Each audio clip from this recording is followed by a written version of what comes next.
Hola amigos, un saludo desde Iglesia Navarra, el programa informativo de nuestra diócesis. Un saludo en días grandes, la solemnidad de Todos los Santos, el Día de los Difuntos, este domingo. Son días en que vivimos tantas cosas a flor de piel y con una profundidad, una carga de profundidad enorme. Por eso nos hemos encargado de que aquí estuviera un invitado ilustre con nosotros, Josu Cabodevilla Eraso. Encantado, ya te conocemos, nuestra comunidad foral te he escuchado muchas veces, también en nuestra iglesia. Es decir, psicólogo clínico, un especialista en muchos temas de acompañamiento en el dolor, en procesos de enfermedades finales, en momentos también de duelo. En fin, ¿cuándo, si te puedo preguntar, cuándo solemos acudir a vosotros, a un psicólogo clínico? ¿En qué dificultades más habituales nos soléis acompañar a ayudar? Bueno, pues gracias por invitarme a estar contigo y con todos ustedes, ¿no? Bueno, depende un poco en qué lugar, ¿no? En el hábitat, ¿no? Yo trabajé muchos años en el Hospital San Juan de Dios, en la unidad de cuidados paliativos, Sí. y ahí, bueno, pues lo teníamos de alguna manera dentro del protocolo, ¿no? Que todas las personas y familiares, seres queridos que acompañan a la persona en el final de su vida, pues tuvieran una entrevista, ¿no? Una valoración psicológica. En este momento, y cuando ya no es una situación así de ingreso hospitalario en una unidad de estas características, pues es un poco a veces o por demanda de la persona que se encuentra en el final, ¿no? o con una enfermedad muy avanzada, ¿no? O bien porque los seres queridos, ¿no? Su entorno, ¿no? Su Claro. entorno Solicita, entienden, ¿no? Claro. solicitan, Sí. normalmente a veces para ellos mismos, ¿no? Y luego una vez que ha ocurrido el deceso, ¿no? De la persona, pues también a veces cuando se ven muy atrapados por ese dolor, ¿no? Que acontece a ese periodo después de la muerte del ser querido, ¿no? Pues ven que no pueden salir y entonces ellos mismos piden, ¿no? Piden El ayuda, deseo ¿no? de Sí. ver cómo pueden salir. Yo imagino que en esos terrenos se entra con temor y temblor, ¿no? Porque es el santuario de la persona que siempre es sagrada, y en el momento en que está sufriendo, con más razón.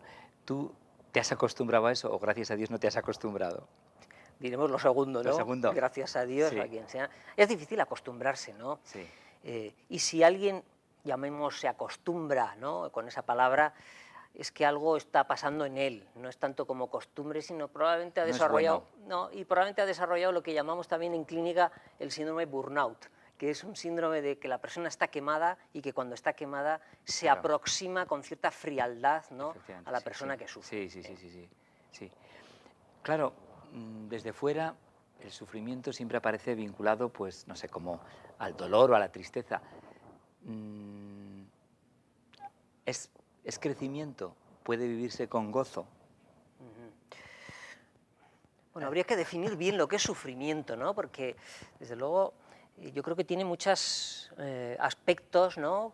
Porque, claro, es una situación que es poliédrica, algo así, como que se puede mirar desde distintas perspectivas, ¿no? Yo definiría sufrimiento algo así como cuando un acontecimiento, ¿no? Pone en peligro la integridad de la persona, ya sea física o psicosocial. Uno puede sufrir físicamente, su cuerpo, ¿no? Sí. Pero también puede sufrir por cuestiones psicológicas, por cuestiones sociales, por cuestiones Está en juego espirituales. la integridad de la persona. Está en juego la integridad. Sí. Y Muy otra bien. característica del sufrimiento, yo diría, es, y no se ve con herramientas, ¿no? Para poder afrontar esa situación de peligro, de riesgo a su integridad. Porque si yo siento ese riesgo a mi integridad psicosocial y física, pero me siento también como con herramientas de hacerle frente, ya lo tengo muy bien encauzado. Claro. Es decir, que ya el sufrimiento ya lo voy a poder manejar. Pero desde luego, y respecto a la pregunta que lo haces o lo dejas ahí como entrever, yo creo que siempre y en cualquier momento hay tiempo para crecer, para madurar. Y eso se da hasta el último momento, hasta el último aliento. Yo he visto personas que se transforman radicalmente, quizá pocas horas antes de que va a ocurrir su final. Algo así vimos en el Quijote de la Mancha, si recordáis los que habéis leído, ¿no? Al final, cuando está ya en el lecho de muerte el Quijote, renuncia a los libros de caballerías que tantos desasosiegos le había traído y cambia de otra manera, ¿no? Un crecimiento hasta el final. Claro, porque a veces solo afrontamos el dolor, bueno, como una supervivencia sin más, ¿no? Claro, eso es pobre, ¿no? Eso es muy pobre, desgraciadamente, Sí. ¿no? Y a veces, claro, socialmente, culturalmente, en que los profesionales sanitarios también estamos en ese enjambre, ¿no? No permitimos, ¿no? Que la persona siga creciendo ahí. Vamos, no permitimos. Damos por hecho de que no hay nada que hacer. Y claro que hay muchísimo que hacer. Fíjate, yo recuerdo unas palabras de una persona ya mayor, de 80 y tantos años, que se moría de una leucemia, y de hecho se murió a las pocas semanas, de una entrevista que tuve con él, y me dijo algo así como: Josu, lo mejor me queda por vivir. Esto es impresionante, con alguien que se enfrenta a su final y me estás todavía señalando que lo mejor le queda por vivir. Este hombre, efectivamente, denotaba, bueno, esperanza y crecimiento. ¿Qué claves hay que manejar, por ejemplo, acompañando a una persona ante una enfermedad incurable, terminal? ¿Es verdad eso de las fases de asimilación de la enfermedad? Es verdad, sí, yo creo que es verdad, sí, vamos, yo creo que la experiencia nos lo demuestra, ¿no? No todos pasan por esas etapas, ¿no?, que las desarrolló en un principio la doctora Elisabeth Kubler-Ross, ¿no? Esta era una médico psiquiatra natural de Suiza que se afincó en los Estados Unidos, y allá en los años 60, bueno, mostró interés qué pasaba con las personas que se enfrentaban a su final, y en sus observaciones describió una serie de etapas que no todo el mundo pasa por ellas y que no son consecutivas. No siempre se reconocen. Eso es, habla fases de negación, en la que la persona que está enfrentándose a su final lo niega de alguna manera, fases de rabia, de agresividad, de ira, ¿no?, en la que se enrabieta con los demás, con ella misma, fases que tienen que ver también con depresión, con tristeza, que la denominan así. Rendición, ¿no? Algo así. No todo el mundo pasa por esas fases. Pero antes has nombrado una palabra que yo creo que es muy interesante, que es la de la esperanza. Efectivamente, pero la esperanza también es cambiante, la esperanza no es estática, ¿no? Todos podemos tener esperanza de muchísimas cosas, incluso al final de morir dignamente. La esperanza de que me sienta sereno, que sea capaz de enfrentarme a este final con serenidad. Porque quizá en un principio, y yo creo que es reducirlo mucho, la esperanza está quizá en una curación que no va a ser posible, no va a ocurrir.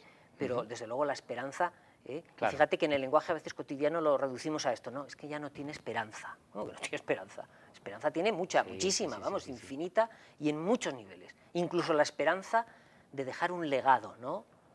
De lo que sea, de amor, de paz, de tranquilidad, y quizá la esperanza de abrirme, ¿no?, a otra realidad que desconocemos y que está más allá de lo que nosotros llamamos existencia, que se delimitan entre el nacer y el morir, ¿no? Claro. ¿Se puede acompañar para que uno culmine la vida como una obra de arte? ¿También la vida, aun humanamente, se puede culminar así? ¿O es siempre un fracaso médico?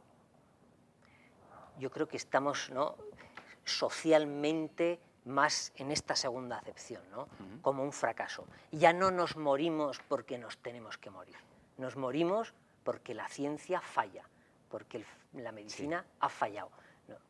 Y entonces esto creo que está mucho más extendido que esta otra forma. Nos morimos porque nos tenemos que morir, porque es nuestra condición humana. Somos seres abocados a la muerte, somos seres finitos, mortales, y eso está en nuestros genes, ¿no? Eso es nuestro estigma existencial de que tenemos que morir. Por ahí viene también parte del sufrimiento, ¿no?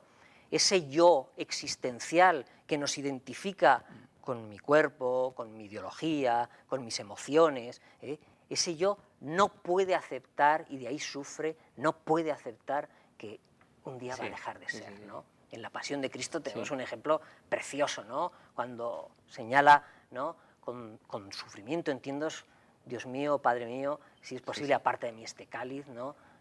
Efectivamente, hay una resistencia y una victoria, pero no se haga mi voluntad, sino la tuya.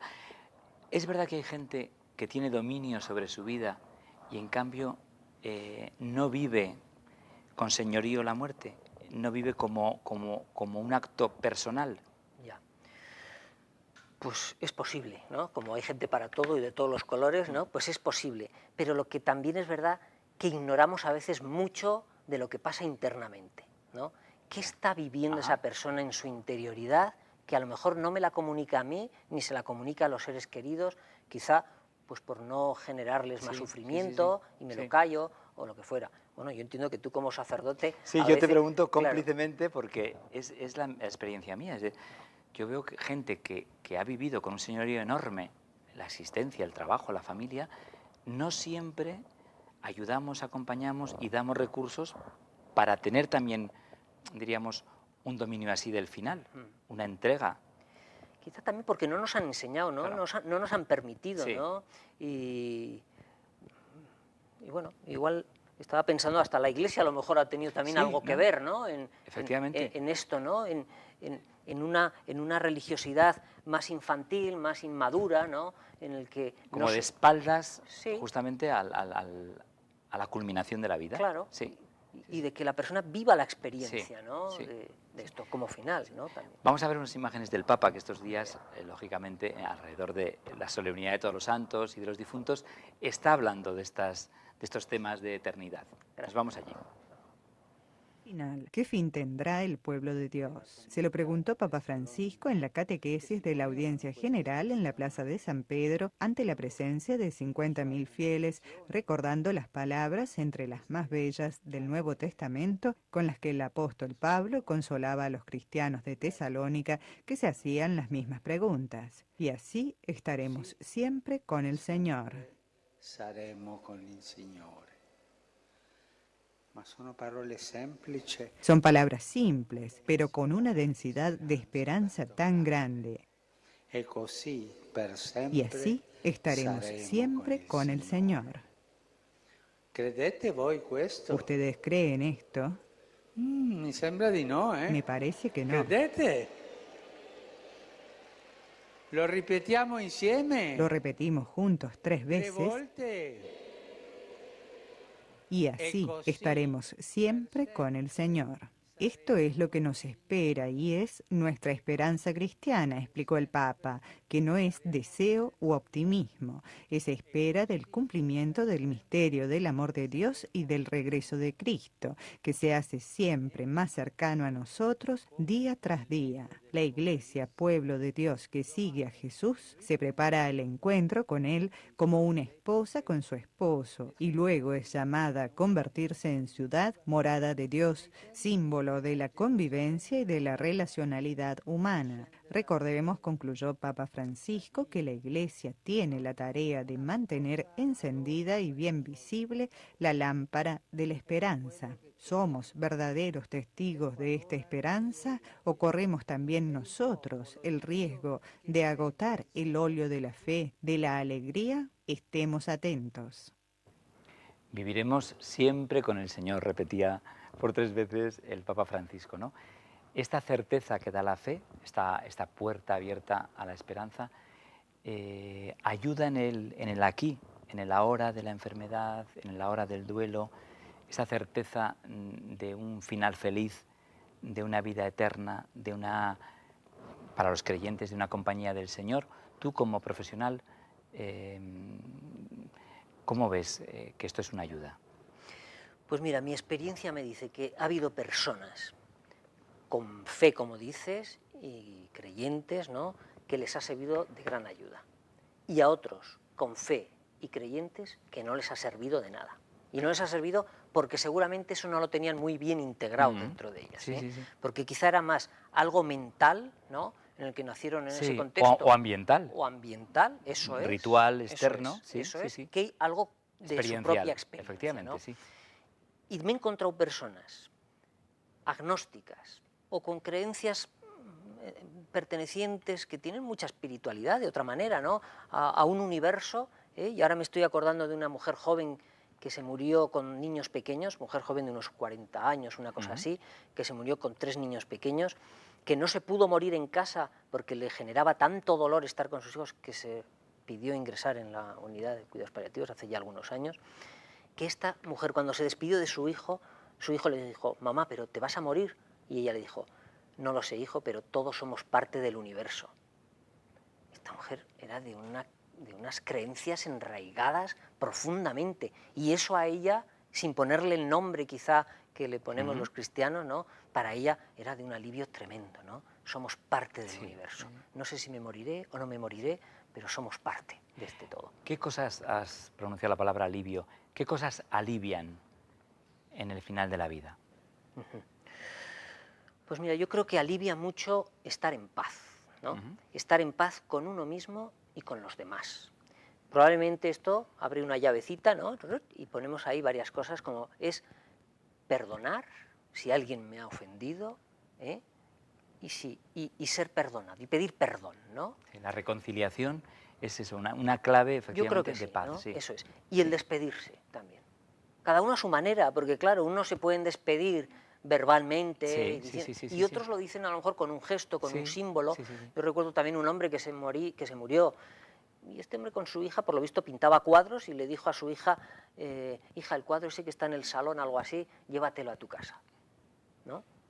Esta era su despedida, ¿no? Era una manera de decirle. Claro, ya no, este hombre no iba a decirle, pues hija mía, te quiero mucho, no, llévate ese cuadro, ¿no? Y entonces hay que buscar y ver, ¿no?, cuál es el perfil, la forma, la personalidad de cada ser, ¿no?, y cómo está manifestándose, ¿no?, también las despedidas. Pero la despedida yo creo que también implica el perdón, las despedidas y los adioses, ¿no?, y estar en paz, ¿no?, ponerse en paz, ¿no?, con todo.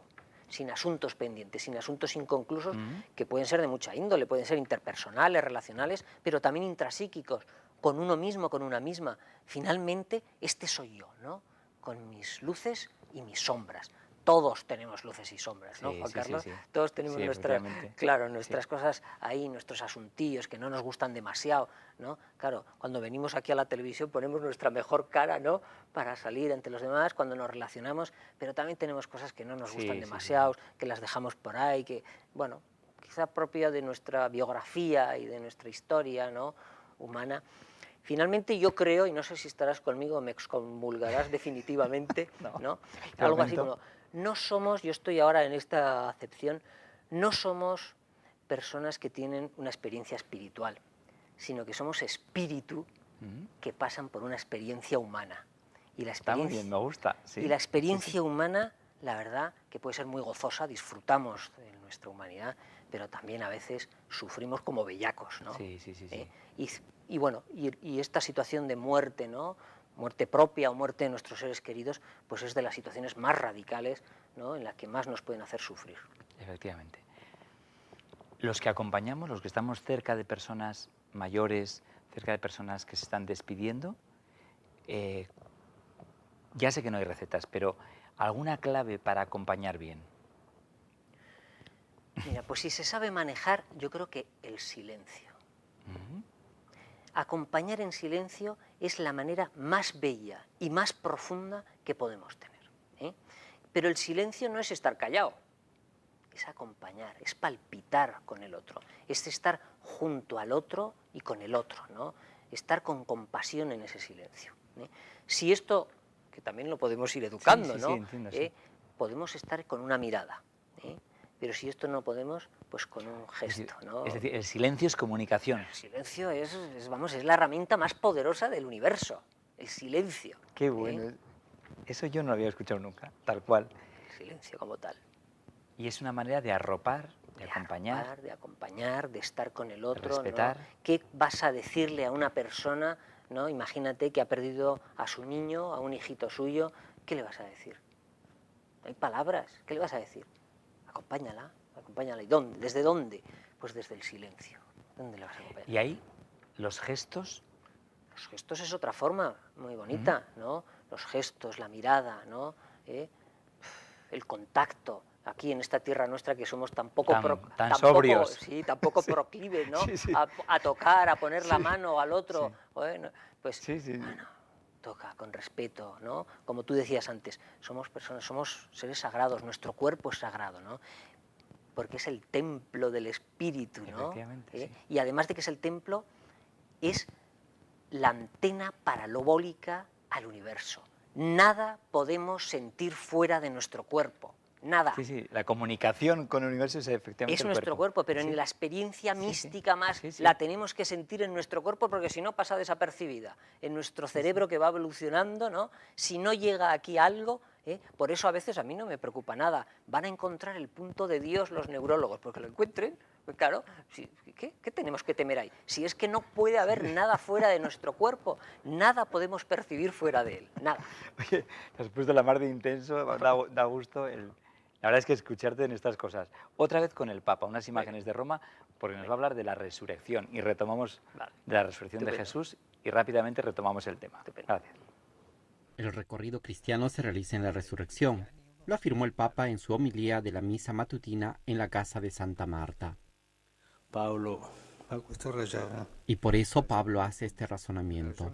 Razona así, es tan claro.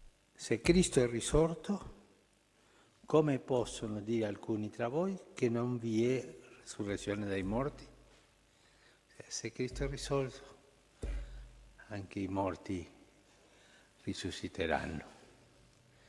C'è la resistenza alla trasformazione. Si Cristo ha resucitado, ¿cómo pueden decir algunos de entre ustedes que no existe la resurrección de los muertos? Si Cristo ha resucitado, también los muertos resucitarán. ¿Está la resistencia a la transformación? La resistencia que la obra del Espíritu que hemos recibido en el bautismo nos transforme hasta el final en la resurrección. E quando noi parliamo di questo, il nostro linguaggio dice: ma io voglio andare al cielo, non voglio andare all'inferno, al cielo.